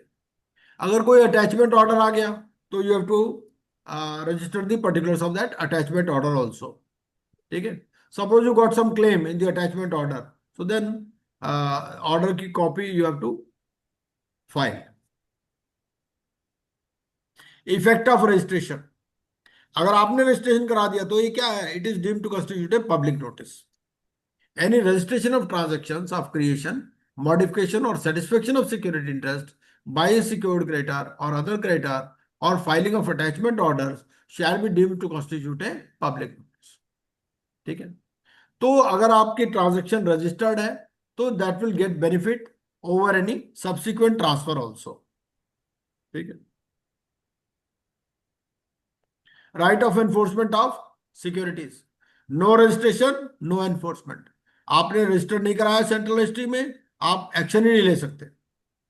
प्रायोरिटी टू सिक्योर्ड क्रेडिटर, तो priority over government dues except under IBC. ठीक है, after the registration of security interest the debts due to any secured creditor shall be paid in priority over all other debts and all revenues taxes cesses and other rates payable to the central government or state government. ठीक है, लेकिन IBC का तो अलग है ना। लेकिन सारी कंपनी तो आईबीसी में जाती नहीं है ना। तो जो कंपनी आईबीसी में नहीं जा रही और अगर आपका चार्ज रजिस्टर्ड है तो you have got priority over government. फिर ऑफेंसेस एंड पेनल्टीज हैं कि पेनल्टीज, अगर आपने चार्ज रजिस्टर नहीं कराया तो कितनी पेनल्टी है। अगर आपने इंटीमेशन नहीं दिया तो 5,000 पर डे की पेनल्टी है। कॉग्निजेंस ऑफ ऑफेंस, ये सारा आप देख लीजिएगा, हेडिंग हेडिंग भी पढ़ लेंगे ना तो आपका काम हो जाएगा। ये बहुत इंपॉर्टेंट चीज है। अगर आपका कोई कॉन्ट्रैक्ट है अंडर इंडियन कॉन्ट्रैक्ट एक्ट, ठीक है, lien on any goods money or securities given by or under the Indian contract act, तो ये provisions of this act will not apply. या प्लेज ऑफ मूवेबल सिक्योरिटीज है, या creation of any security interest in any aircraft in any vessel, है ना, any rights of unpaid seller, any properties not liable to attachment. हमारा CPC में कुछ properties they रखी हैं, बेसिकली मिलिट्री पेंशन वगैरह की बात करता वो। And any security interest for securing repayment of any financial asset not exceeding 1 lakh rupees. ठीक है, any security interest created in agricultural land, तो इन चीजों में आप एक्शन नहीं ले सकते सरफेसी में। ठीक है, और लास्ट में क्या हो गया? In case in which the amount due is less than 20% of the principal amount and interest thereon. अगर टोटल का 80% पेमेंट हो चुका है तो भी आप एक्शन नहीं ले सकते। 1 लाख या 1 लाख से कम है तो भी एक्शन नहीं ले सकते। एग्रीकल्चरल लैंड में एक्शन नहीं हो सकता, है ना। या फिर आपका सेल ऑफ गुड्स एक्ट में या इंडियन कॉन्ट्रैक्ट एक्ट में कवर्ड है या सीपीसी में कवर्ड है तो नहीं हो सकता। ठीक,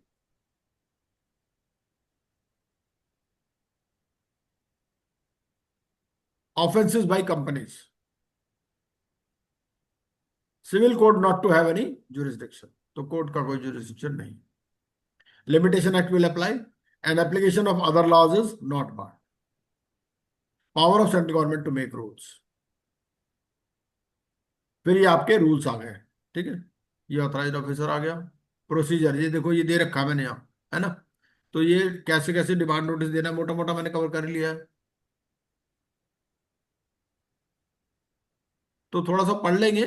मैं जो पुराने वाली पीपीटी है वो भी आपके साथ शेयर कर दूंगा, है ना। तो आज की कथा यहीं समाप्त करते हैं। कुछ ना कुछ तो देखो डिस्कशन हो ही गया।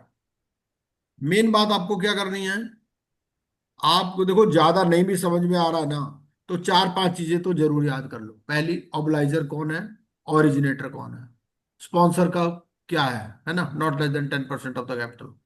इतनी 3 चीजें तो ये हो गई। 3 चीजों के अलावा ये 60% वाला फंडा याद कर लो in case of joint financing, इस पे सवाल पूछ लेता वो, है ना। और इतना तो कम से कम याद आप कर ही सकते हो, ये तो 2 मिनट की बात है, इसमें कोई खास बात नहीं। बाकी तो जितना पढ़ लो उतना कम है। कई बार वो एक्ट का नाम ही पूछ लेता है ना, एक्ट का नाम ही इतना लंबा चौड़ा है, एक्ट के नाम पे नोटिस, सवाल पूछ लेता है। हाँ जी, नोटिस अंडर सेक्शन 13।